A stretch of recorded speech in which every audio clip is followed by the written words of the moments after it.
Bonsoir, bonsoir, peuple de Dieu, mes bien-aimés, voici, c'est le jour J et l'heure H. Je vous annonce que hier, c'était l'anniversaire de notre pasteur Christian. Donc voilà, joyeux anniversaire, joyeux anniversaire, joyeux anniversaire, Christian. Joyeux anniversaire. Voilà. Merci. Donc, que Dieu vous bénisse abondamment, vous qui nous suivez tout le temps. Vous êtes fidèles, car notre Dieu est fidèle aussi. Amen. Donc, voilà, c'est notre jour et nous voulons vous annoncer que nous avons encore des vidéos qui sont sur YouTube. Si c'est la première fois, mais il y a d'autres vidéos qui circulent déjà plus de 100 vidéos qui sont déjà diffusées sur l'adresse de Christian Delisso. Et donc Christian, vous connaissez Christian, mais Delisso c'est D-E-L-S-A-U-X. Donc c'est facile à noter. Donc voilà. Et sur place, nous sommes sur la rue Paul Janson, numéro 55, à Montigny-sur-Sambre. Nous sommes une église, la Fraternité évangélique des Pentecôtes, Béniel. Donc, avant tout, nous voulons invoquer l'Esprit de Dieu, lui qui répond. Il est omnipotent, omniprésent. Il dit, à chaque fois que vous vous réunissez à mon nom, je suis au milieu de vous. Donc, c'est pour cela que nous allons dire merci à ce Dieu qui nous accorde encore le souffle de vie pour témoigner sa grâce et sa bonté envers nous. Prions l'Éternel. Nous te bénissons, l'Éternel Dieu. Nous glorifions, Père Seigneur. Merci pour le souffle de vie que tu nous donnes encore pour propager cette bonne nouvelle, l'Éternel Dieu, à travers les réseaux sociaux. Nous sommes là, Père Saint, parce que tu as voulu. Toi, tu fais des choses que tu veux, tu fais parce que tu peux. Par ton pouvoir, Éternel Dieu, nous voulons t'inviter d'intervenir, Éternel Dieu, de nous donner encore la force, Éternel Dieu, pour propager ta bonne nouvelle.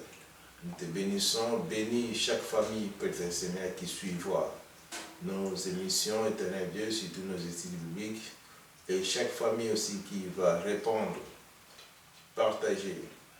Nous voulons que ces serviteurs qui partageront cette vidéo soient bénis, comblés de grâce, Éternel Dieu, parce que toi, tes yeux sont braqués sur nous, tes yeux sont fixés sur nous, Éternel Dieu, et tu nous fais suivre aucun chagrin quand tu bénis. Nous te sanctifions, nous te bénissons, merci pour ta présence, aussi pour la présence des autres qui sont dans nos réseaux sociaux. Nous te glorifions dans le nom précieux de notre Seigneur Jésus-Christ. Amen. Amen. Éternel notre Dieu, notre Père, nous te louons, nous te rendons grâce dans le beau et puissant nom de Jésus-Christ, notre Sauveur. Nous te remercions pour ces instants, Seigneur, où tu nous permets encore de parler, où tu nous permets encore de sonner de la trompette, et tu nous permets encore, Seigneur, d'être des ouvriers dans ta moisson. Bénis, Seigneur, tous ceux qui entendront, que ta parole ainsi ne retourne pas à toi sans avoir fait ta volonté, et que toute la gloire t'en revienne. Gloire au Père, gloire au Fils et gloire au Saint-Esprit. Amen. Amen. Oui, Éternel Tout-Puissant, sois loué, sois béni, sois glorifié, oh mon Dieu. Merci de nous réunir encore aujourd'hui devant ta sainte face pour cette étude biblique. Dirige-la, Seigneur, sous ton saint regard. Chasse tout esprit rebelle et contraire, afin que tu puisses régner en maître souverain dans nos vies et dans nos âmes. Je te remets les serviteurs présents au trône de ta grâce. Oins-les, Seigneur, de ton Saint-Esprit. Protège-les des méchants, des orgueilleux. Et interviens favorablement et puissamment pour la parole qui sera donnée aujourd'hui par la bouche de ton serviteur. Efface-le, Seigneur, pour que ce soit toi qui parles à travers lui. Et dispose les cœurs, Seigneur, de tous ceux qui, encore aujourd'hui, vont écouter cette vidéo biblique. Travaille leur cœur afin qu'ils puissent comprendre ta parole, mais surtout l'accepter, la méditer et la mettre en pratique. Gloire te soit rendue dans le bon nom de Jésus-Christ. Amen. Amen. De quoi s'agit-il aujourd'hui? Nous allons voir ce qui est très important. Il y a les autres qui disent c'est la fin de l'homme, mais non. Nous allons vous laisser toutes les explications et pour poser aussi des questions qui vont nous révéler et continuer encore ces beaux sujets que nous avons choisis aujourd'hui. Nous allons parler de la mort. Pasteur Christian. Amen. Alors, avant toute chose, il faut comprendre que la mort a plusieurs significations. En général, quand on parle de la mort, on pense à la personne qui ne bouge plus, qui ne respire plus, qui est froide, et on dit qu'elle est morte. Mais il faut savoir que la mort, et en fait, il y a plusieurs morts, même chez l'homme. Et pour le comprendre, nous allons commencer par la Genèse chapitre 3 et les versets 1 à 3. Nous lisons la parole de Dieu dans le livre de la Genèse, chapitre 3, versets 1 à 3. Le serpent était le plus rusé de tous les animaux des champs que l'Éternel Dieu avait fait. Il dit à la femme, « Dieu a-t-il réellement dit, vous ne mangerez pas de tous les arbres du jardin ?» La femme répondit au serpent, « Nous mangeons du fruit des arbres du jardin. Mais quant au fruit de l'arbre qui est au milieu du jardin, Dieu a dit, vous n'en mangerez point et vous n'y toucherez point de peur que vous ne mouriez. » Amen. Voilà la première chose. Tu entres dans la désobéissance, le jour où tu le feras, tu mourras. Pourtant, nous voyons qu'ils en ont mangé et ils sont toujours vivants. Ce qu'ils ont mangé est pourtant un poison. C'est là qu'il faut déjà comprendre la première chose. La première chose, c'est que ce poison, c'est un poison pour l'âme. Parce que la désobéissance met une séparation entre nous et Dieu. Alors, quand ils en ont touché, quelque chose s'est passé. D'abord, ils ont compris qu'ils étaient nuls. Il leur manquera toujours quelque chose, comme il manquera toujours quelque chose au monde. Parce qu'il n'y a que Dieu qui puisse remplir un cœur. Et la première mort, c'est cela. Être séparé de Dieu. Avoir peur de Dieu.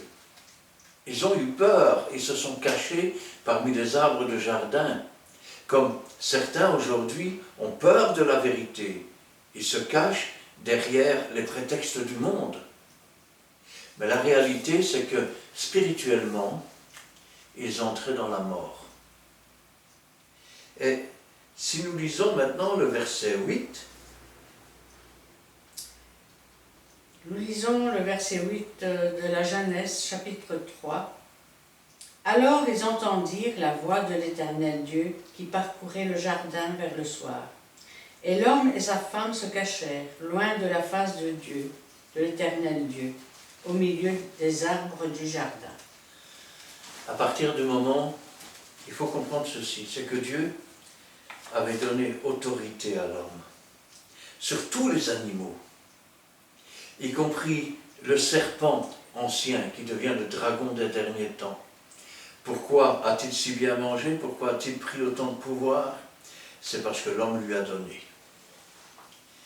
Et une fois que l'homme s'est soumis à l'autorité du serpent, il ne supporte plus l'autorité de Dieu. Il ne supporte plus la présence de Dieu. Parce que spirituellement, il meurt. Quand nous lisons le livre d'Ecclésiaste, chapitre 27, il nous est dit, la poussière retourne à la poussière et l'esprit retourne à Dieu. Alors souvent, c'est mal compris ce texte. Parce que quand on parle de la poussière, on parle de la chair et du sang qui n'hériteront pas le royaume des cieux. L'esprit, c'est l'esprit de Dieu qui retourne à Dieu. Et puis il y a encore une autre partie qui est l'âme.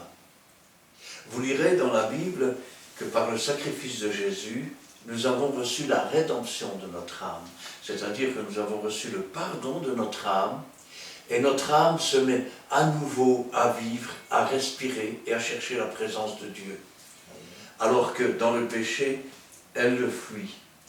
Alors, ici, ils sont morts spirituellement, ils fuient les paroles de Dieu, ils fuient la présence de Dieu, ils ne sont plus sous l'autorité de Dieu, mais ils se sont eux-mêmes abaissés et ont commencé à obéir au diable et à ses démons. Alors, nous pouvons maintenant prendre la Genèse, chapitre 3, et le verset 22 à 24. Nous lisons la parole de Dieu dans le livre de Genèse, chapitre 3, les versets 22 à 24. L'Éternel Dieu dit, « Voici l'homme est devenu comme l'un de nous pour la connaissance du bien et du mal. Empêche-le maintenant d'avancer sa main, de prendre l'arbre de vie, d'en manger et de vivre éternellement. » Et maintenant, et l'Éternel, Dieu les chassa du jardin d'Éden, pour qu'ils cultivâent la terre d'où ils avaient été prises. C'est ainsi qu'il chassa Adam, et il mit à l'orient du jardin d'Éden des chérubins qui agitent une épée flamboyante pour garder le chemin de l'arbre de vie. Alors, la première chose, on a vu que le salaire du péché, c'est la mort. Et on a vu que leur âme, finalement, est morte spirituellement. Et que, étant morte spirituellement, elle fuit la face de Dieu. Il lui manque toujours quelque chose, ce vide que seul Dieu peut combler, puisque seul Dieu peut remplir une âme. Maintenant, on va parler de la mort charnelle. Alors, l'Éternel Dieu dit, « Voici l'homme est devenu comme l'un de nous pour la connaissance du bien et du mal. » En quoi sommes-nous devenus comme l'Éternel pour la connaissance du bien et du mal? L'Éternel n'a jamais commis le mal, mais il l'a subi. Il l'a subi de la part d'Astre Brillant, qui était un ange puissant avec ses démons. C'est d'ailleurs pour ça qu'on l'appelle parfois Lucifer. Et il a été puni, cet Astre Brillant. Ils ont été jetés dans l'abîme. C'est pour ça qu'il y avait des ténèbres à la surface de l'abîme. C'était bien longtemps dans la création de la terre.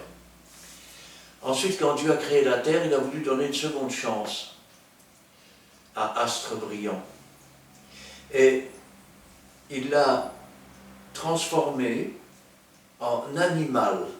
C'est-à-dire qu'il ne pouvait plus être un ange, ni même le chef des anges, comme Astre Brillant, parce qu'il avait perdu, je vais dire, cette face spirituelle aussi.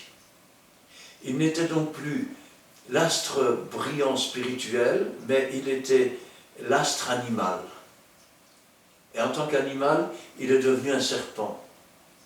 Et l'homme devait dominer sur le serpent, parce que l'homme était l'homme spirituel. Mais en désobéissant, il est devenu homme animal. Et en devenant homme animal, il est devenu aussi l'esclave du serpent qui était animal, alors qu'il aurait dû dominer. Et parce qu'il a fait cela, d'abord, son âme est morte, c'est-à-dire séparée de cette communion avec Dieu. D'ailleurs, on le voit quand Dieu parle, il s'enfuit, il se sauve. Et maintenant, Dieu va l'empêcher de vivre charnellement, éternellement. Empêchons-le maintenant d'avancer sa main, de prendre de l'arbre de vie. Bien sûr, c'est une image. Quand on parle des chrétiens, on dit que l'homme de Dieu est comme un arbre planté près d'un courant d'eau. Il porte son fruit à sa saison. L'arbre de vie, c'est plus que cela. L'arbre de vie, c'est Jésus-Christ lui-même. Il est la résurrection, il est la vie. Celui qui vit et croit en moi ne mourra jamais. Quand bien même il serait mort, il vivra quand même. Mais voilà, empêchons-le de prendre de l'arbre de vie, d'en manger, de vivre éternellement. Vous savez que c'est encore une preuve d'amour de la part de Dieu. Parce que d'un côté, Dieu sait que eux-mêmes se sont séparés de, je vais dire, de leur ministère, de leur tâche, de leur spiritualité. Leur âme maintenant est atteinte par un mal qu'on appelle la mort, c'est-à-dire la séparation d'avec Dieu. Ils sont chassés du jardin, pourtant Dieu va leur faire des habits de peau de bête pour couvrir leur nudité. De la même façon qu'il va permettre que le sang des animaux coule pour tout le peuple d'Israël pour couvrir le péché. C'est une image aussi. Mais le péché n'est pas effacé. Et le salaire du péché, c'est la mort. Leur nudité n'est pas effacée. Elle est simplement couverte. Alors, Dieu va encore faire et donner une preuve d'amour. Il va les empêcher de prendre l'arbre de vie et de vivre éternellement. Et vous me direz pourquoi? Parce qu'une âme qui est séparée de Dieu, qui est morte, ce péché n'est pas seulement entré dans l'âme, il est entré dans le corps. À partir de ce moment-là, le corps vieillit. Et parce que le corps vieillit, il faut l'empêcher de prendre de l'arbre de vie et de vivre éternellement. Que penseriez-vous d'être vivant, de ne pas pouvoir mourir et de voir votre chair tomber en lambeaux? Pourquoi l'homme vieillit-il? C'est la colère de Dieu qui se manifeste. Moïse disait, la colère de Dieu se voit à l'œil nu. Quand vous vous regardez dans la glace et que vous voyez votre vieillissement, c'est parce que la chair et le péché se trouvent dans la chair et dans le sang. Ah, je sais, le témoin de Jéhovah dit, la vie se trouve dans le sang. Mais la vie n'est pas le sang. C'est un élément qui se trouve et qui, je vais dire, demeure dans ce lieu. Mais rappelez-vous que la chair et le sang n'héritent pas le royaume des cieux. Alors, c'est ainsi qu'il va les chasser du jardin d'Éden. Ils savent que maintenant, il n'y a plus de communion avec Dieu. C'est difficile de communier avec Dieu. Pourquoi? Parce que l'état de péché, ça amène à une crainte de la présence de Dieu. Rappelez-vous, même le peuple de Dieu, quand il était sur la montagne d'Horeb, qu'on ne pouvait pas toucher, qu'aucun animal ne pouvait toucher sans mourir, et que Dieu a commencé à parler, le peuple a dit, « Moïse, parle-nous toi-même, que nous n'entendions plus cette voix, nous ne voulons pas mourir. » La voix de Dieu, c'est quelque chose de terrible quand on est dans le péché. Mais ils ne connaissent toujours pas la mort physique. Ils commencent à connaître, ils ont connu la séparation. Maintenant, avec cette ordonnance, ils vont connaître ce que c'est que le vieillissement et la mort physique. Quand est-ce qu'ils vont prendre conscience de la mort physique? Eh bien, nous sommes au chapitre 4 et verset 8. Nous lisons toujours la parole de Dieu dans les livres de Genèse, chapitre 4, les quatre premiers versets. Non, le chapitre 4 de Genèse, verset 8. Chapitre 4 de Genèse, le verset 8. Cependant, Caïn adressa la parole à son frère Abel. Mais comme ils étaient dans les champs, Caïn se jeta sur son frère Abel et le tua. Amen. Nous connaissons tous cette histoire, il y a eu beaucoup de bêtises dites à ce sujet. Par exemple que Abel avait été approuvé lors de son sacrifice parce qu'il apportait un agneau et que c'était l'image du Christ, c'est faux tout ça. Dieu n'a pas méprisé le fruit de la terre, puisqu'il nous a dit que Dieu a porté les regards sur Caïn d'abord, puis sur son offrande, et pas sur l'offrande pour pouvoir agréer Caïn. De même, il a posé les regards sur Abel, il a sondé son cœur et ses reins, et ensuite il a posé les regards, et il a approuvé Caïn et son offrande. Non, il ne pouvait pas, parce que c'était un pécheur, parce qu'il était jaloux, parce qu'il était colérique. Il reflétait ce que seraient les hommes plus tard. Il a posé les regards sur Caïn et sur son offrande, et il a désapprouvé Caïn, et il a désapprouvé son offrande. Ensuite, il a posé ses yeux sur Abel. Il a approuvé Abel.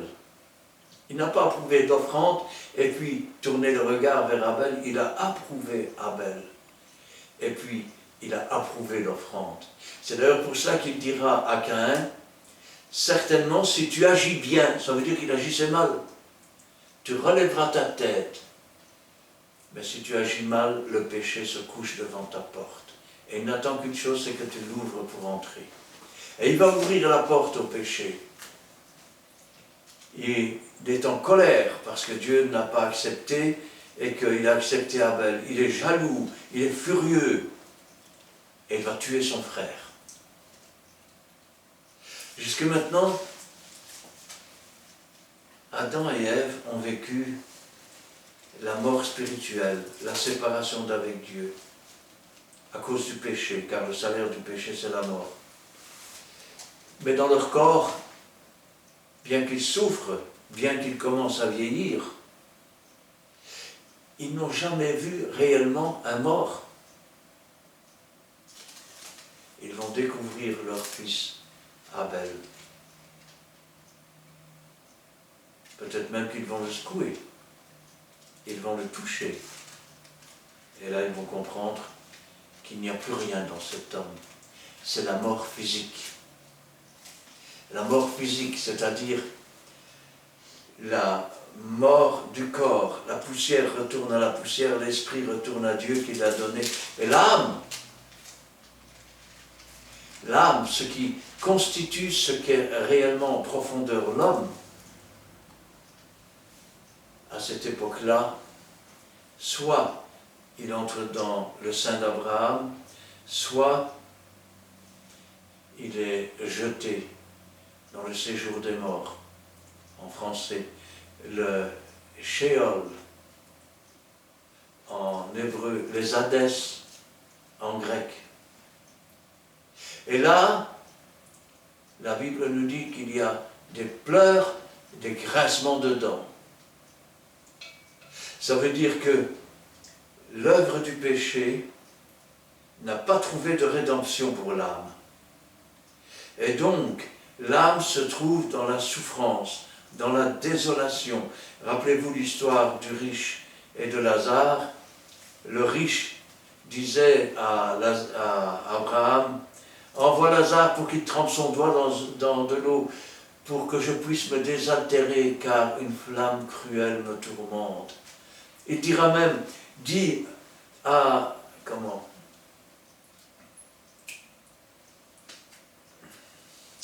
à Lazare, d'aller dire à mes frères ce qui se passe ici, afin qu'ils ne viennent pas dans cet endroit avec moi. Et Abraham lui répondit, ils ont les Écritures, ils ont les prophètes. S'ils n'y croient pas, même si un mort ressuscite, ils ne croiront toujours pas. Et c'est vrai puisque Jésus est ressuscité d'entre les morts. Et que Jésus a ressuscité plusieurs morts de son vivant. Et les hommes, pour beaucoup, ne croient toujours pas. Car il y a beaucoup d'appelés et il y a peu d'élus. Après la mort de l'âme, après la mort physique, nous allons revoir un petit peu certains textes que l'on comprend souvent mal. et nous allons voir le jugement.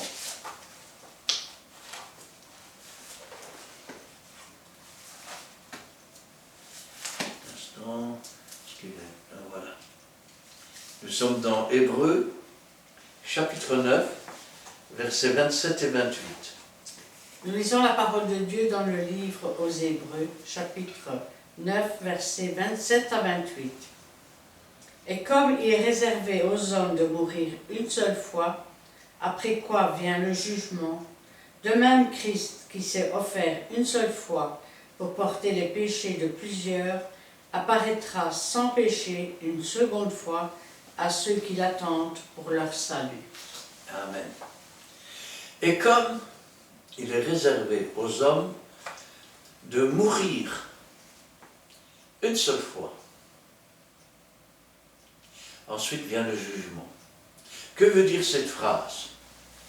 Pour certains, ça veut dire que chaque homme qui va mourir, dès que son souffle sera coupé et qu'il va tomber par terre, ou qu'il va mourir dans son lit, peu importe, directement, il y aura un jugement. Je pense que vous n'avez jamais compris le sens de ce texte. Parce que maintenant qu'ils sont morts par leurs offenses, ils sont déjà morts. Le salaire du péché, c'est la mort. Le jugement est déjà rendu. Par contre, par le baptême d'eau, vous êtes ensevelis avec Jésus-Christ et vous mourrez pour le monde en Jésus-Christ et avec Jésus-Christ pour ressusciter en nouveauté de vie. Ce qui veut dire que vous êtes déjà mort pour le monde et le prince du monde. Vous naissez de nouveau, rappelez-vous. Si vous ne naissez de nouveau, vous ne pouvez pas voir le royaume des cieux. Celui qui naît d'eau et d'esprit peut entrer dans le royaume des cieux. Ça veut dire que le jugement, il a déjà eu lieu. Si vous mourrez sans avoir accepté Jésus-Christ, cette parole qui a été faite chair, et je vais dire, qui est connue de tous les hommes sur la terre, parce que Dieu a fixé un jour de grâce, ce jour où il vous fait entendre sa parole avec la puissance de l'Esprit Saint afin que vous preniez votre décision. Et là, si vous prenez la mauvaise décision et que vous rejetez ce salut, vous êtes toujours mort par vos offenses. Et au moment où votre chair, je vais dire, meurt, c'est là que vous êtes jugé. Il n'y a qu'un seul jugement. La lumière étant venue dans le monde, vous avez alors préféré les ténèbres, parce que vos œuvres étaient mauvaises, parce que vous étiez un pécheur. Et donc, vous êtes jugé et rejeté. Vous ne pouvez plus entrer dans le royaume des cieux. Il n'y a pas de purgatoire, ou plutôt si, après être mort pour le monde, ressuscité en nouveauté de vie, vous avez déjà été jugé. Pourquoi? Parce que la lumière étant venue dans le monde, vous avez accepté cette lumière, cette parole qui vous a donné le pouvoir de devenir enfant de Dieu. Vous êtes une nouvelle créature. Il n'y a aucune condamnation pour ceux qui sont en Jésus-Christ. Le jugement a déjà eu lieu. Soit vous êtes déjà mort une première fois par vos offenses, et donc vous êtes déjà jugé, et quand vous mourrez la seconde fois, vous êtes rejeté définitivement de Dieu. Soit vous étiez mort par vos offenses, mais par le baptême, vous êtes enseveli, vous êtes mort pour le monde, ressuscité en nouveauté de vie, vous êtes une nouvelle créature, le jugement a déjà eu lieu. Il n'y a plus aucune condamnation pour ceux qui sont en Jésus-Christ. L'image de Pierre avec une clé qui est là-haut dans le ciel et qui attend pour savoir s'il va ouvrir ou pas, ça n'existe pas.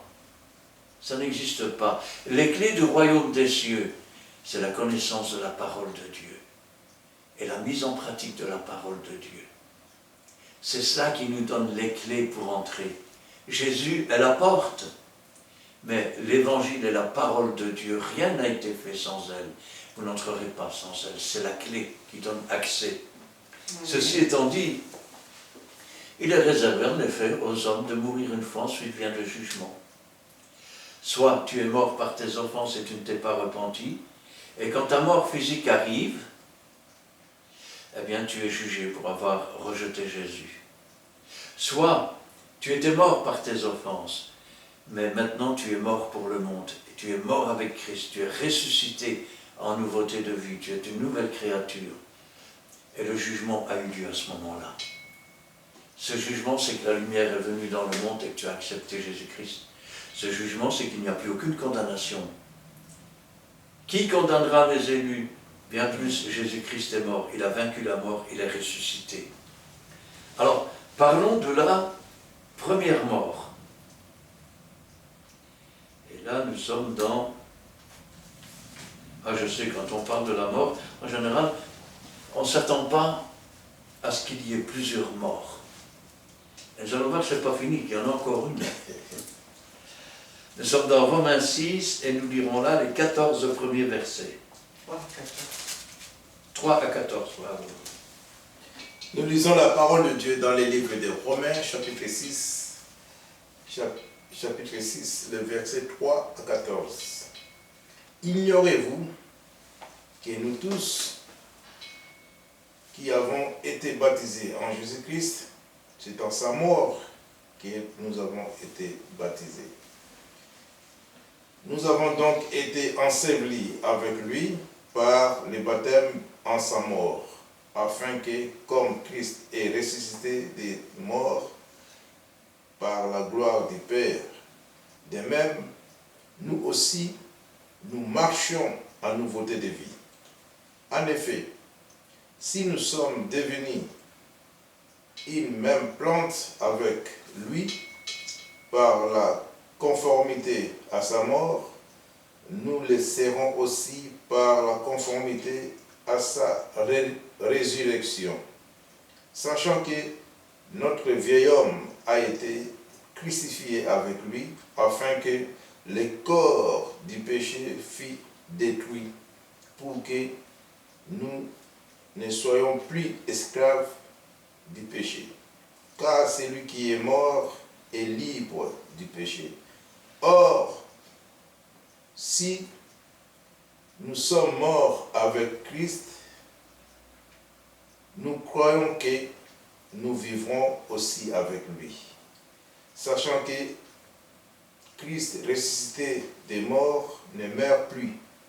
La mort n'a plus de pouvoir sur lui. Car il est mort et c'est pour le péché qu'il est mort une fois pour toutes. Il est devenu à la vie. Non, il est revenu à la vie. Et c'est pour Dieu qu'il vit. Ainsi, vous-même, regardez-vous comme morts au péché et comme vivants pour Dieu en Jésus-Christ. Que le péché ne règne donc point dans votre corps mortel, et n'obéissez pas à ses convoitises.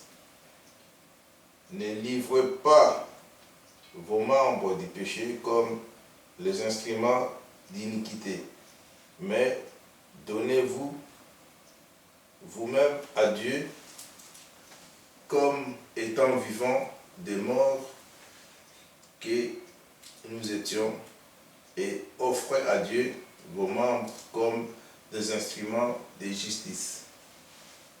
14. Car les péchés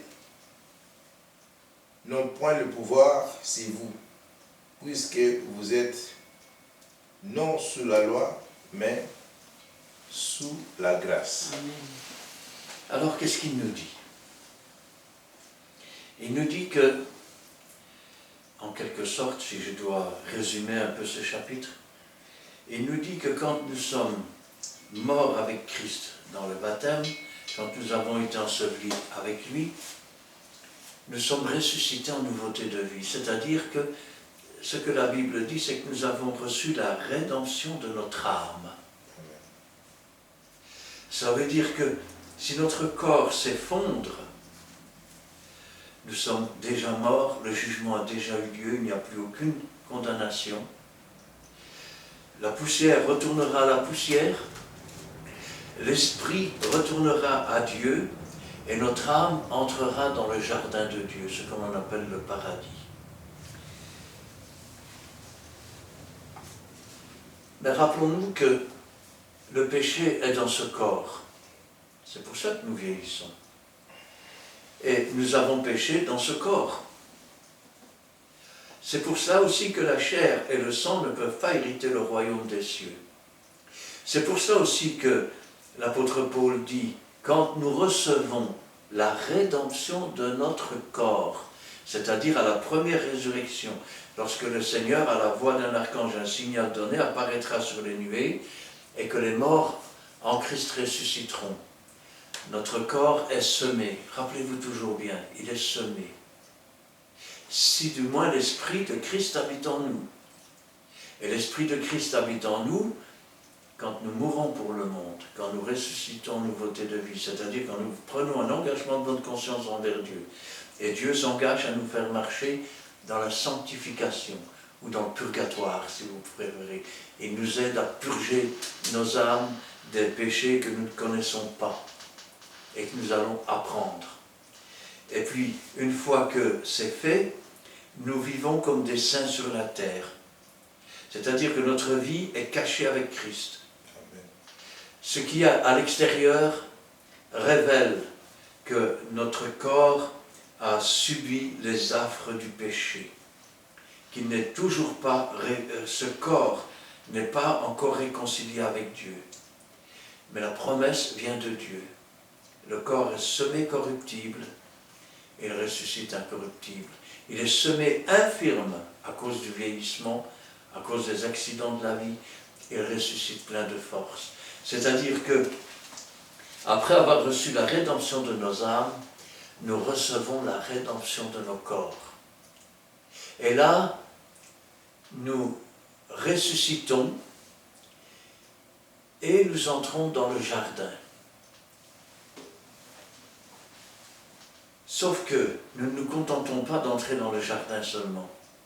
Quand cette résurrection aura lieu, nous entrerons dans la maison de Dieu, dans la présence du Dieu Tout-Puissant. Pourquoi ne pouvons-nous pas entrer dans la maison de Dieu le Père? C'est simple.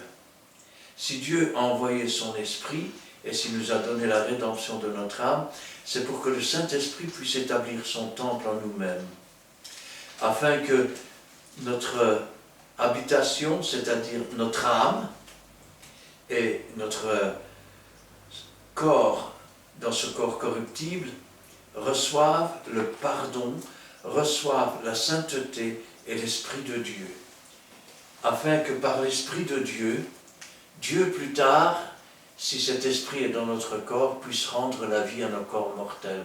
Cela veut dire que si maintenant vous n'avez pas accepté Jésus, vous n'avez pas reçu la rédemption de votre âme, et donc l'Esprit de Dieu n'habite pas en vous, et donc Dieu ne pourra pas, en tout cas, ressusciter ce corps dans un corps glorifié, parce que votre corps porte toujours la marque du péché, l'Esprit de Dieu n'y est pas pour lui rendre une forme glorieuse, et l'Esprit de Dieu n'habite pas dans votre âme est dans le séjour des morts, il y a des pleurs et des grincements de dents. Les morts en Christ pour le monde.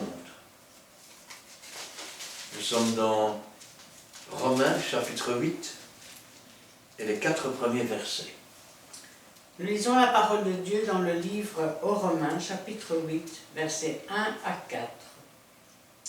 Il n'y a donc maintenant aucune condamnation pour ceux qui sont en Jésus-Christ, qui marchent non selon la chair, mais selon l'Esprit.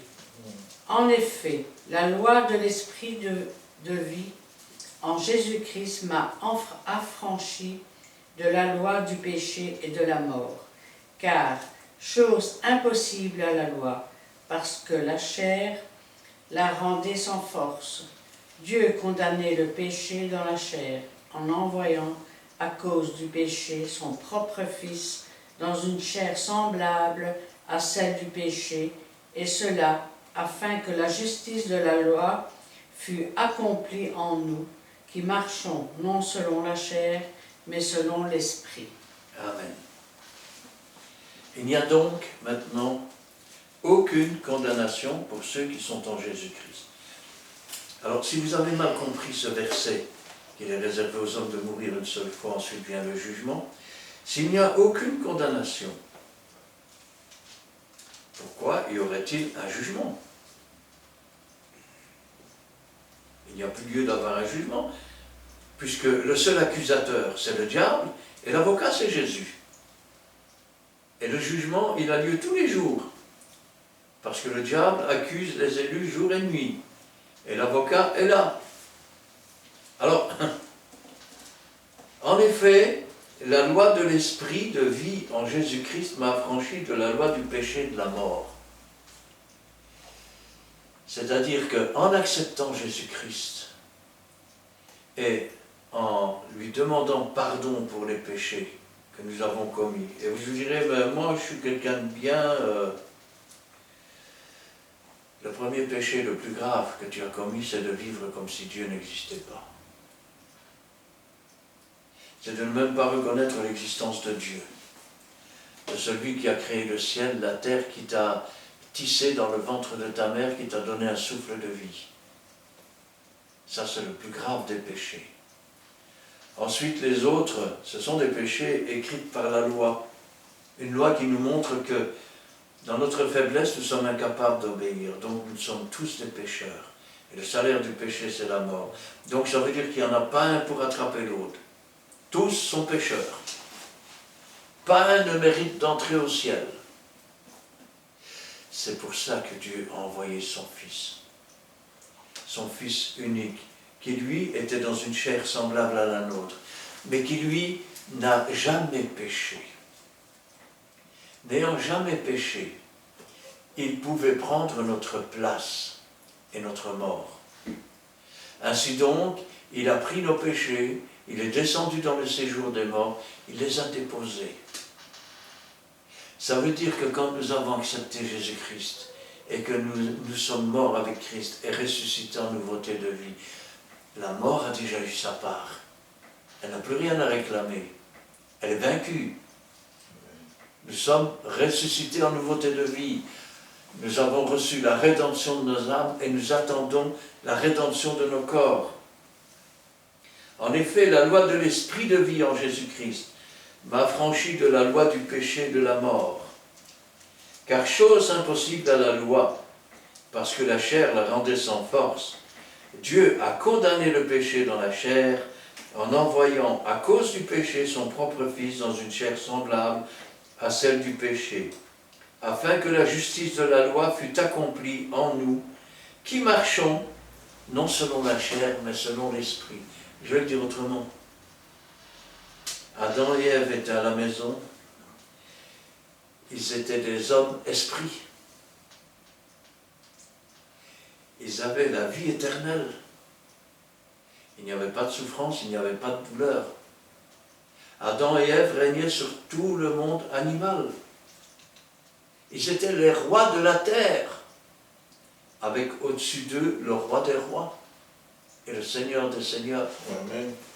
Quand ils sont entrés dans le péché, ils ont perdu ce pouvoir.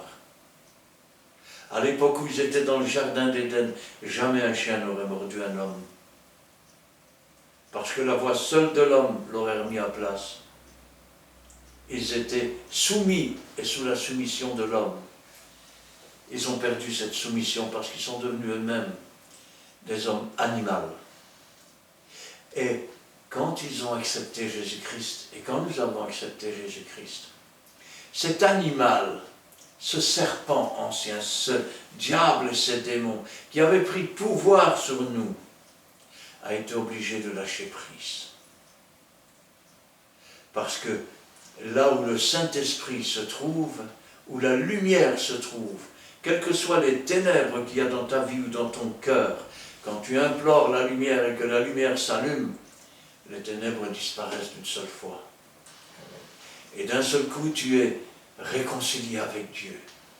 Tu ne peux pas expliquer, mais tu sais que Jésus est dans ton cœur. On peut bien prendre tout ce que tu as, peu importe. Jésus est dans ton cœur. Et c'est là que tu commences une nouvelle vie. Une vie de liberté. Tu dis, mais moi je fais ce que je veux. Jette ta cigarette, jette ton verre de bière, jette ta drogue, tu fais tout ce que tu veux, non? Jette ta colère, jette ton envie, jette ton égoïsme, jette ton orgueil si tu peux. Tu ne pourras pas. Mais Jésus, lui, le peut. Amen. Jésus le fait. Ainsi donc, nous ne pouvions pas obéir à la loi. Je l'ai dit tout à l'heure. Mais ce que beaucoup ne comprennent pas en essayant d'obéir à la loi écrite, ou en étant des légalistes, tu ne peux pas faire ça, tu ne peux pas faire ça, tu ne peux pas faire ça. Ils n'ont même pas compris les fondements du péché.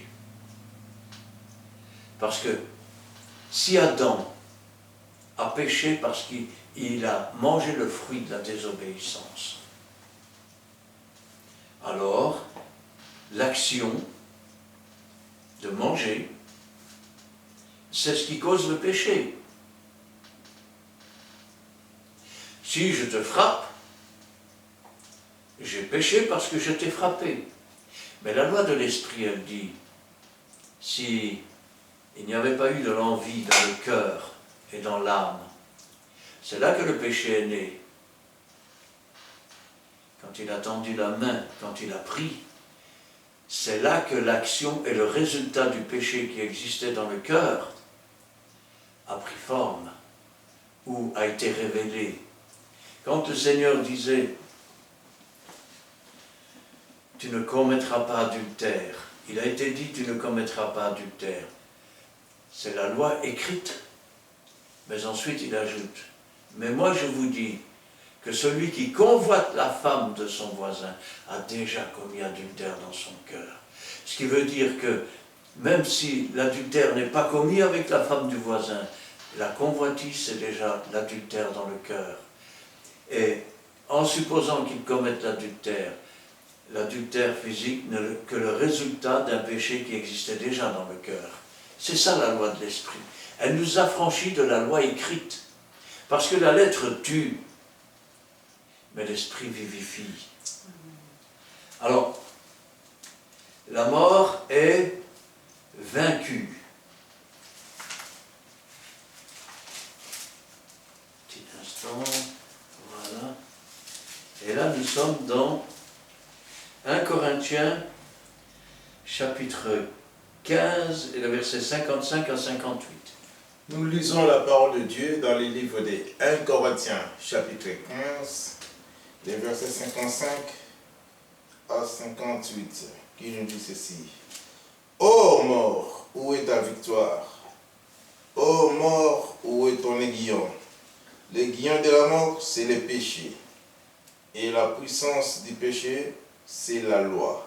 Mais grâce soit rendue à Dieu, qui nous donne la victoire par notre Seigneur Jésus-Christ. Ainsi, mes frères bien-aimés, soyez fermes, inébranlables, travaillant de mieux en mieux à l'œuvre du Seigneur, sachant que votre travail ne sera pas vain dans le Seigneur. Ô mort, où est ta victoire? Vous savez que souvent, on a représenté la mort comme une personne avec une faucille. Pourquoi? Parce qu'on dit la mort l'a fauché. Mais je peux vous dire que la mort, quand on voit quelqu'un qui est décédé, on dira il est mort. Quand vous commettez des péchés, c'est votre âme qui est morte. Elle est séparée de Dieu. Elle est séparée de la vie. Mais la mort, c'est plus que cela. La mort, c'est un démon très puissant, qui s'est fait un séjour. Et c'est là que ceux qui sont morts par leurs offenses souffrent jour et nuit. Et vous me dites, qu'est-ce que tu racontes là? Ô mort, où est ta victoire? Alors, à partir du moment où tu as accepté Jésus-Christ, cet esprit maléfique et très puissant perd toute sa force. Amen. Où est ta victoire? Ô mort, où est ton aiguillon? Un aiguillon, c'est quoi? Quand vous avez un scorpion, il a une queue et puis il a un aiguillon. Rappelez-vous que vous marcherez sur les serpents et les scorpions. Avec son aiguillon, il pique. Et quand vous êtes piqué, le venin entre en vous et il vous tue. L'aiguillon de la mort, ou cette aiguille remplie de poison et qui tue vos âmes, c'est le péché. L'aiguillon de la mort, c'est le péché. Et la puissance du péché, c'est la loi. Ça veut dire quoi? Ça veut dire que la loi est un instituteur. Elle n'est pas là pour nous sauver. Elle est là pour nous avertir. Elle est là pour nous faire admettre que nous sommes des pécheurs. Parce que la désobéissance à un seul commandement qui se trouve dans la loi, c'est la désobéissance à la loi de Dieu. Et donc cette loi est là pour nous montrer notre déchéance. Elle est là comme un prophète qui dit « Mon peuple, tu as commis un grand péché devant Dieu, voilà ce qui va t'arriver si tu ne changes pas. » Et cette loi, instituteur, nous montre que, 1, nous sommes des pécheurs. 2, nous sommes liés par le péché. Certaines personnes diraient, c'est plus fort que moi, j'en peux rien, j'y arrive pas. C'est ça, être lié par le péché. Et puis, Dieu nous montre une voie de sortie. Le péché est montré par la loi, et Jésus-Christ amène la grâce. Vous savez, quand un roi fait grâce à des sujets, ça veut dire que c'est des sujets coupables. Et quand on est pardonné alors qu'on est coupable, ça s'appelle de la miséricorde. Dieu est miséricorde. Mais grâce soit rendue à Dieu qui nous donne la victoire par notre Seigneur Jésus-Christ. Et nous avons contemplé sa gloire, une gloire comme la gloire du Fils unique venu du Père. Et c'est grâce sur grâce. Ainsi, mes frères bien-aimés, soyez fermes. Résistez fermement, il s'enfuira loin de vous. Inébranlables, soyez stoïques. Travaillant, non pas de plus en plus vite, mais de mieux en mieux à l'œuvre du Seigneur, sachant que votre travail ne sera pas vain dans le Seigneur. Car s'il y a la vie éternelle pour quiconque accepte Jésus-Christ, la rédemption de l'âme avec plus tard la rédemption du corps, et là nous serons dans le ciel comme des anges, il y a aussi des récompenses pour les œuvres. Car si l'œuvre de quelqu'un subsiste, il recevra sa récompense. Alors, la mort, la première mort, on l'a vu, qui est la séparation avec Dieu, elle est vaincue. Et puis, cette mort du corps, elle est vaincue aussi par la rédemption du corps qui viendra par la suite. La mort est un puissant ennemi. Et là, nous sommes dans, un petit instant, voilà. Nous sommes dans 1 Corinthiens 15, et nous sommes au verset 26 à 29. Nous lisons la parole de Dieu dans le livre de 1 Corinthiens, chapitre 15, versets 26 à 29. Le dernier ennemi qui sera détruit, c'est la mort. Dieu, en effet, a tout mis sous ses pieds. Mais lorsqu'il dit que tout lui a été soumis, il est évident que celui qui lui a soumis toutes choses est excepté. Et lorsque toutes choses lui auront été soumises, alors le Fils lui-même sera soumis à celui qui lui a soumis toutes choses, afin que Dieu soit tout en tous. Autrement, que feraient ceux qui se font baptiser pour les morts, si les morts ne ressuscitent absolument pas? Pourquoi se font-ils baptiser pour eux? Amen. Alors, le dernier ennemi qui sera vaincu, c'est la mort. Je vous ai dit que la mort, c'est un démon puissant qui a un séjour dans lequel les âmes souffrent, tourmentées jour et nuit par des démons. Et qu'est-ce qu'on nous dit? Dieu en effet a mis tout sous ses pieds, y compris la mort. Mais lorsqu'il dit tout lui a été soumis, il est évident que Dieu, le Père, ne lui est pas soumis. Et que lorsque tout lui aura été soumis, c'est-à-dire qu'il y a encore des choses qui doivent lui être soumises en leur temps. Car ce qui retarde la venue de l'Antéchrist, ce n'est pas la résurrection de l'Église, mais c'est le temps, au temps fixé par Dieu. Il est évident que celui qui lui a soumis toutes choses est excepté, c'est-à-dire que Jésus lui-même sera soumis à Dieu qui lui a soumis toutes choses. Et lorsque toutes ces choses lui auront été soumises, alors le Fils lui-même sera soumis à celui qui lui a soumis toutes choses, afin que Dieu soit tout en tous. Autrement, écoutez bien, que feraient ceux qui se font baptiser pour les morts si les morts ne ressuscitent absolument pas? Pourquoi se feraient-ils baptiser pour les morts ou pour eux? Voilà la doctrine la plus, la plus controversée.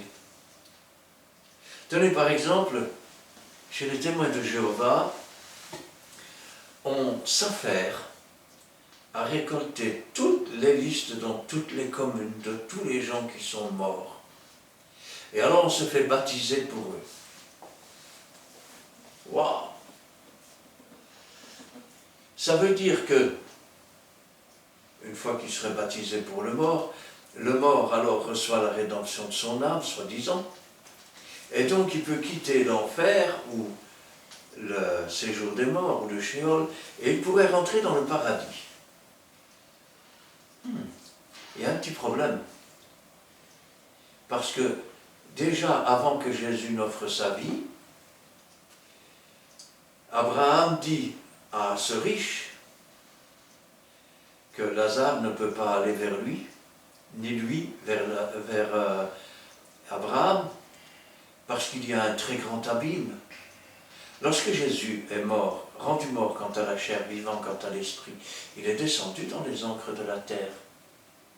Il est allé prêcher à ceux qui, quelque part, étaient couverts par le sang des animaux, mais pas rachetés. Et la Bible nous dit, étant monté sur les hauteurs, il a emmené les captifs, il a emmené ceux qui ne pouvaient pas encore entrer dans le royaume des cieux. Ça veut dire que l'abîme est encore devenu plus grand. Mais alors c'est quoi cette histoire de se faire baptiser pour les morts? Quand allez-vous comprendre? Quand David dit, quand je marche dans la vallée de l'ombre de la mort, c'est-à-dire qu'il est vivant en Dieu, mais beaucoup sont morts par leurs offenses. Leur âme est morte, leur corps n'a pas reçu de rédemption. De même, quand on se fait baptiser pour les morts, ça veut dire quoi? Que le baptême est un témoignage public. Quand vous témoignez, vous savez, c'est bien de témoigner à l'église. Déjà, même parfois, quand je vois, s'il y a quelqu'un qui a un témoignage, il n'y a presque personne qui se lève. Alors, si vous n'êtes déjà pas capable de témoigner devant vos frères et vos sœurs, qu'allez-vous faire devant des étrangers? Le baptême est un témoignage public. À qui dit-on que nous mourons pour Christ et que nous sommes ensevelis avec Jésus-Christ et que nous mourons pour ce monde et que nous ressuscitons en nouveauté de vie. Est-ce aux chrétiens? Ou ce témoignage est-il rendu pour ceux qui sont encore morts par leurs offenses? Ainsi donc, tu te fais baptiser et tu témoignes publiquement par ce baptême pour les morts, pour ceux qui n'ont pas encore Jésus-Christ dans leur vie. Vous me direz, mais ils sont vivants. Rappelez-vous Adam, il était toujours vivant, mais le salaire du péché c'est la mort. Son âme était séparée de Dieu, de la vie, il était donc mort. De même, dans ce monde, c'est une vallée où nous voyons l'ombre de ce qui se prépare pour les morts. De même que quand on se fait baptiser pour les morts, ça ne veut pas dire qu'on cite le nom d'un mort et qu'on se baptise pour lui. Ça veut dire que vous témoignez publiquement devant ces gens qui sont encore morts par leurs offenses, pour qu'ils reviennent à Jésus-Christ, pour qu'ils meurent pour ce monde et qu'ils deviennent des nouvelles créatures en Jésus-Christ. C'est cela que ça veut dire. Nous sommes au numéro... Oui. Si donc, et là je m'adresse à toutes les églises qui ne croient même plus à la résurrection, qui ne croient même plus que Jésus est ressuscité, ça ne sert à rien de vous faire baptiser. Ça ne sert à rien de vous faire baptiser. Puisque par le baptême, vous proclamez que vous êtes mort pour le monde, que vous ressuscitez en nouveauté de vie, en attendant la résurrection. Et si donc il n'y a pas de résurrection, alors ça sert à quoi?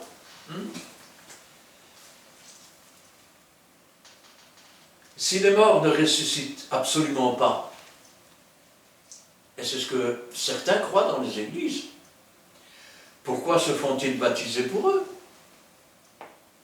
Pourquoi alors prendre cet engagement de bonne conscience envers Dieu, mourir pour le monde, ressusciter en nouveauté de vie, en témoignage pour ceux qui sont encore morts pour leurs offenses, ou par leurs offenses, puisque de toute façon vous ne croyez pas en la résurrection.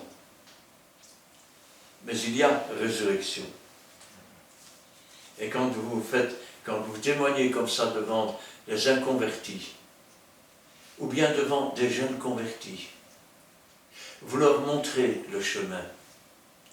Et vous êtes un témoignage offrant votre vie au service de Jésus-Christ, décidant de ne plus vouloir être esclave de ce monde et vouloir enfin vivre libre, ou plutôt esclave de Jésus. Et vous dites, esclave?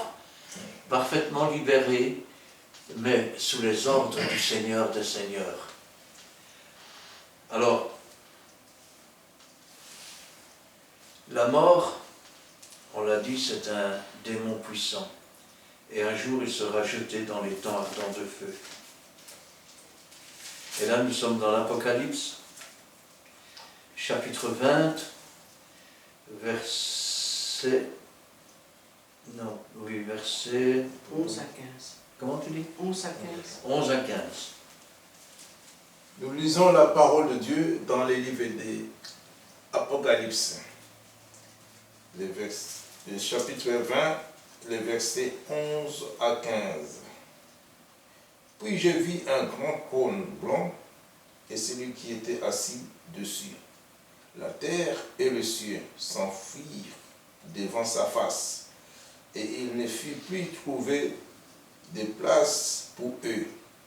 Et je vis le mort, le grand et le petit, se tenaient devant le trône.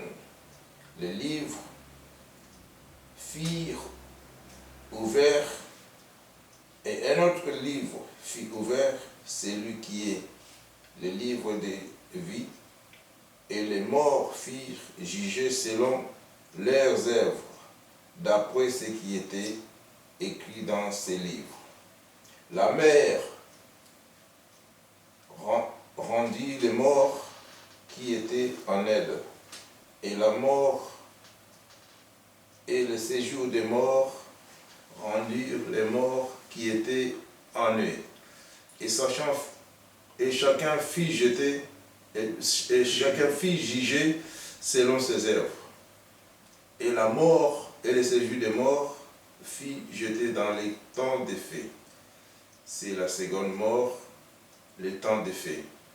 quiconque ne fut pas trouvé écrit dans le livre de vie fut jeté dans le temps des faits. Rappelez-vous, on a parlé de l'enlèvement de l'Église, c'est-à-dire la résurrection. Puis on a parlé, il y a les noces de l'agneau. Ensuite, le diable est jeté sur la terre avec un tiers de ses anges. Malheur à la terre, car le diable est descendu, il sait qu'il en a peu de temps.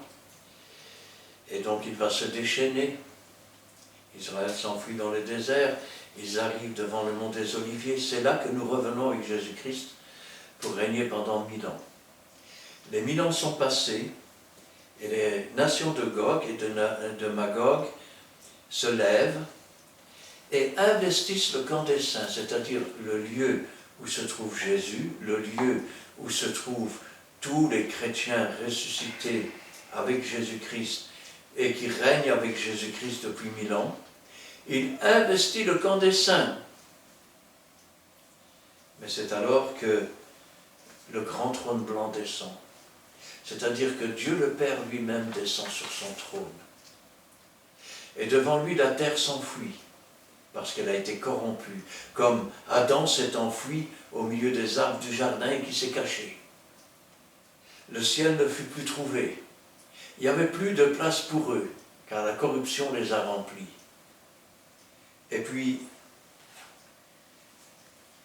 voilà, je vis les morts, les grands et les petits, c'est-à-dire les nobles comme les plus pauvres, qui se tenaient devant le trône.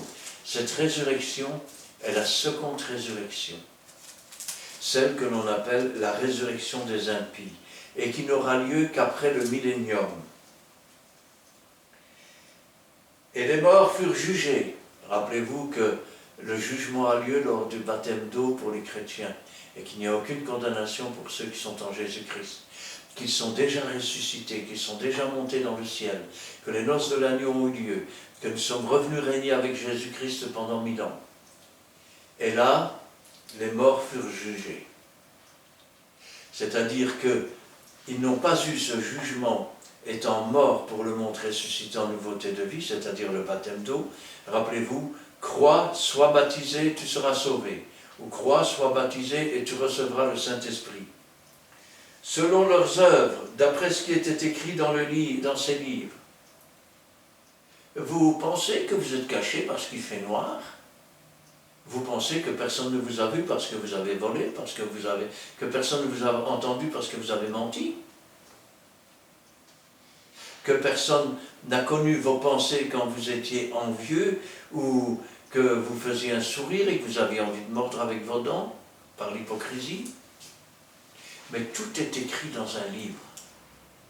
Tout, la moindre de vos actions, mauvaises ou bonnes.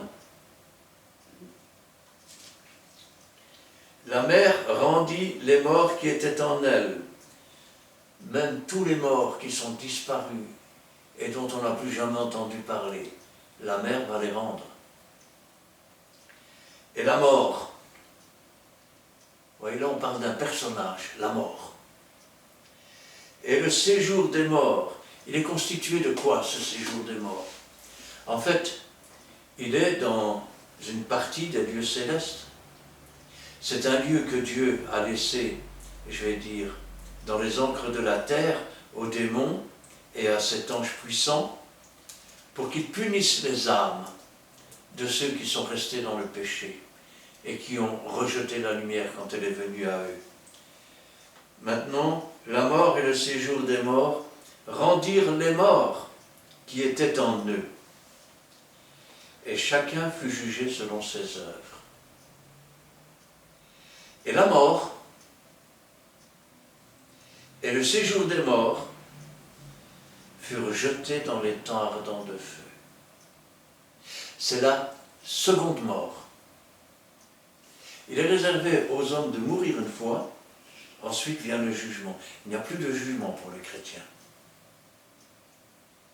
Ceux qui ont refusé se retrouvent dans le séjour des morts en attendant la seconde mort, c'est-à-dire qu'ils sont morts par leur péché.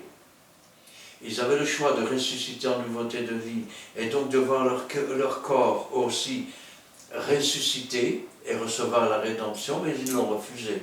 Leur corps n'a pas de rédemption, leur âme n'a pas de rédemption, et donc ils sont morts à cause du péché. C'est la première mort. Mais voilà la seconde.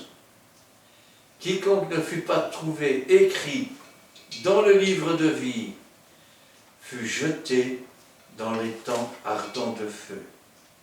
Et les temps ardents de feu, c'est la seconde mort. C'est la seconde mort, c'est-à-dire Dieu est un feu qui dévore.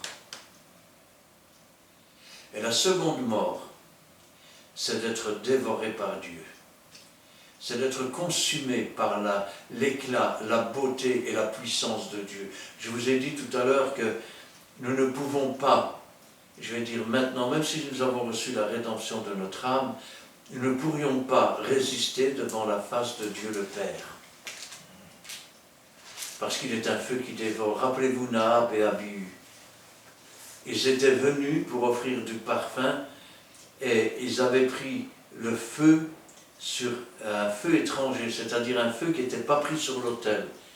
Quand tu fais tes prières, si tu ne prends pas le feu et la puissance du Saint-Esprit, mais que tu vas chercher ça dans l'esprit du monde et du mensonge, un jour le feu sortira de Dieu et tu seras dévoré. Et la mort et le séjour des morts ont été dévorés par le feu. C'est le dernier ennemi qui est détruit. Tu me diras, mais et ceux alors qui maintenant ont accepté Jésus et qui vivent pour Jésus? Nous sommes dans Apocalypse chapitre 21 et nous lisons le verset 6 à 8. Nous lisons la parole de Dieu dans le livre de l'Apocalypse, chapitre 21, versets 6 à 8. Et il me dit, c'est fait. Je suis l'alpha et l'oméga, le commencement et la fin. À celui qui a soif, je donnerai de la source de l'eau de la vie, gratuitement. Celui qui vaincra héritera ces choses. Je serai son Dieu et il sera mon fils. Mais pour les lâches, les incrédules, les abominables, les meurtriers, les impudiques, les enchanteurs, les idolâtres et tous les menteurs, leur part sera dans les temps ardents de feu et de soufre, ce qui est la seconde mort. Il me dit, c'est fait. Ça veut dire quoi? Ça veut dire que tout lui est soumis. Le dernier ennemi, la mort, a été détruite. Et le séjour des morts, elles ont été jetées dans des temps ardents de feu. Je suis l'alpha et l'oméga, c'est-à-dire celui qui a le premier mot et qui a le dernier. Car l'alpha, c'est le premier mot de l'alphabet grec. Et l'oméga, c'est le dernier mot. Ça veut dire qu'il est le premier au commencement et le dernier à la fin. Celui qui a eu le premier mot au commencement, quand Dieu dit que la lumière soit, cette véritable lumière était le Fils de Dieu. Et le dernier mot, c'est encore lui qui le prononcera. Car tout a été fait par lui, et rien de ce qui a été fait n'a été fait sans lui. Le commencement et la fin. À celui qui a soif, je donnerai de la source de l'eau de la vie gratuitement. Ramener à la vie. Celui qui vaincra héritera ces choses. Il héritera la vie éternelle. Il régnera 1000 ans avec Christ. Il fera partie de l'épouse de Christ, de son Église. Et plus tard, dans la Nouvelle Jérusalem, nous aurons une maison là-bas, car le Seigneur l'a préparée et viendra nous chercher quand elle sera préparée.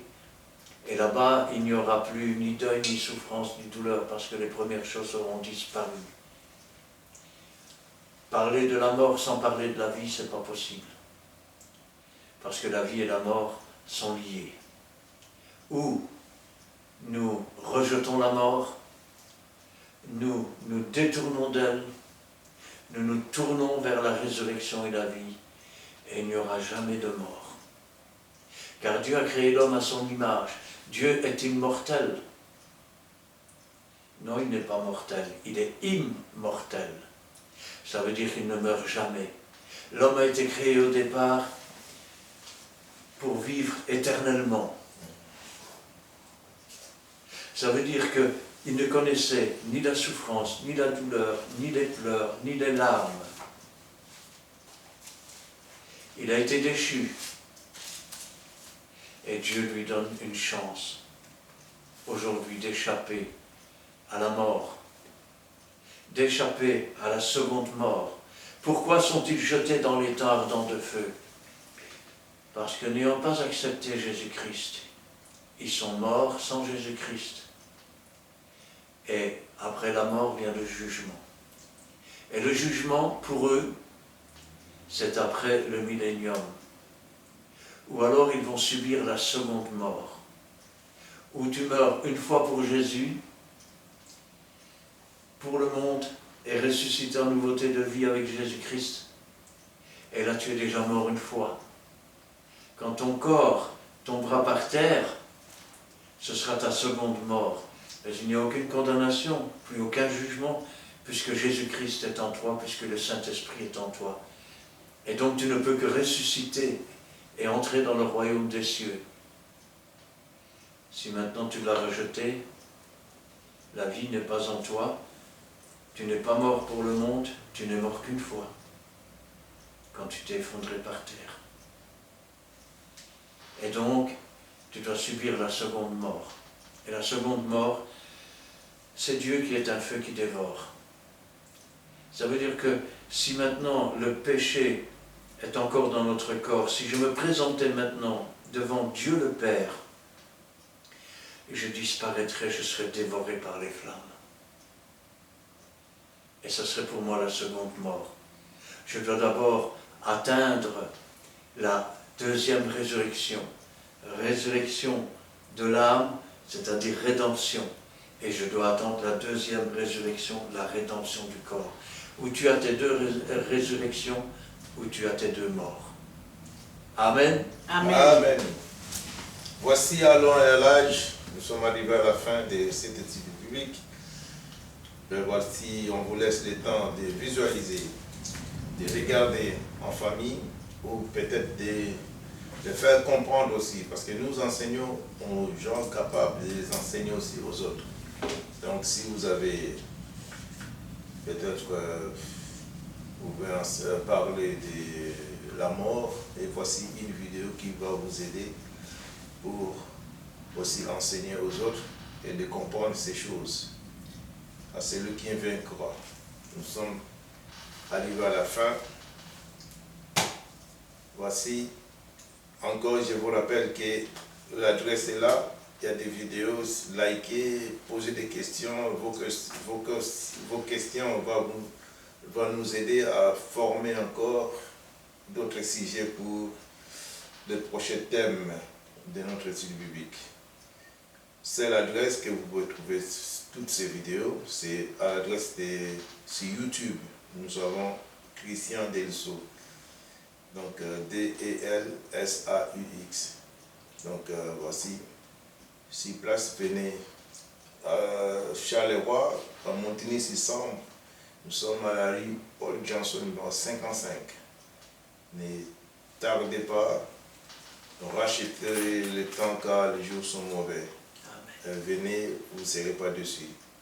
Paul Johnson, numéro 55, à Montigny-600. Nous sommes une église. La Fraternité évangélique de Pentecôte, Péniel. Alors, nous avons commencé par une prière. Si nous pouvons terminer aussi par une prière, ça serait une bonne chose. Merci, mon Dieu, mon roi, pour ces rôles que tu nous donnes encore de faire ton devoir. Tu nous donnes la force afin que ta grâce, Père Saint Seigneur, nous surabonde, éternel Dieu. Et Père de gloire, nous voulons que tu sois aussi notre Dieu. À ce moment que nous voulons propager ta bonne nouvelle, donne-nous la force, l'intelligence et la sagesse, éternel Dieu, de contribuer, Père Saint, à ton évangile. Nous te bénissons, nous te sanctifions, Père de gloire. Nous te sanctifions, Père. Bénis chaque famille, Père Seigneur, qui va regarder aussi, qui va propager cette bonne nouvelle. Bénis aussi les autres ministères, nous ne pouvons pas, Père Seigneur, se limiter à nous, qui vont nous aider, Père Seigneur, à émerger, à avancer, éternel Dieu, vers toi. Nous te bénissons, nous te glorifions d'avoir béni aussi notre chemin de retour. Sois notre bouclier, sois notre refuge sur la route, Père Saint, que nous allons prendre, éternel Dieu. Reste avec ceux qui restent, pars avec ceux qui partent. Et nous te bénissons, nous te glorifions, afin que nous puissions témoigner ta force et ta protection, surtout ta puissance dans les jours à venir. Nous te disons merci pour tout et en tout, dans le nom précieux de notre Seigneur Jésus-Christ. Amen. Amen. Éternel notre Dieu, notre Père, nous te louons, nous te rendons grâce. Béni sois-tu et gloire à toi pour ton amour, pour ta présence, pour ton esprit. Nous n'avons que des mots, Seigneur, mais nous sommes tes ouvriers. Que la puissance de ton esprit puisse agir, Seigneur. Que ton message ne retourne pas à toi, Seigneur, et que ton étude ne retourne pas à toi, sans avoir fait réellement ta volonté, Seigneur. Afin que ceux qui enseignent puissent l'enseigner aussi. Et que ceux, Seigneur, qui reçoivent puissent en être nourris, fortifiés et encouragés. Et que toute la gloire t'en revienne. Gloire au Père, gloire au Fils et gloire au Saint-Esprit. Amen. Amen. Merci pour cet instant béni passé en ta présence, oh mon Dieu. Merci pour ta parole d'aujourd'hui, parole qui est vraie, qui est une lampe sur notre sentier. Merci car ta parole nous éclaire par la puissance de ton Saint-Esprit sur cette étude biblique, sur le thème de la mort. Donne-nous, Seigneur, de retenir cette parole, de comprendre aussi, mais surtout de mettre en pratique. Non pas comme nous le voulons, mais comme toi tu le désires, car c'est toi qui traces notre chemin, et nous voulons rester sur le bon chemin, afin, Seigneur, de mériter, Seigneur, la vie éternelle en toi, Seigneur, et en Jésus-Christ, notre Sauveur. Interviens favorablement aussi pour tout un chacun, pour tous ceux qui te sont fidèles à travers ces vidéos bibliques, tous ceux qui ce soir vont entendre aussi cette étude biblique sur la mort. Visite-les, ô mon Dieu, travaille leur cœur afin qu'ils puissent aussi retenir ta parole et comprendre le chemin à prendre. Guide-les, Seigneur, par ton Saint-Esprit. Et vous tous qui êtes fidèles, soyez tous bénis dans le nom puissant de Jésus-Christ. Si cette parole vous a touché profondément, n'oubliez pas de liker. Je vous invite aussi à mettre un commentaire, à partager en grand nombre. Et aussi, si vous avez un sujet, une suggestion de thème, n'hésitez pas aussi à commenter. Gloire te soit rendue, ô mon Dieu, dans le bon nom de Jésus-Christ. Amen. Amen. Voici, nous sommes arrivés à la fin, la fin d'une chose qui est son commencement. Voici, je vous salue tous, mes bien-aimés, dans le nom précieux de notre Seigneur Jésus-Christ. Et quant à nous, aujourd'hui, on vous dit bye.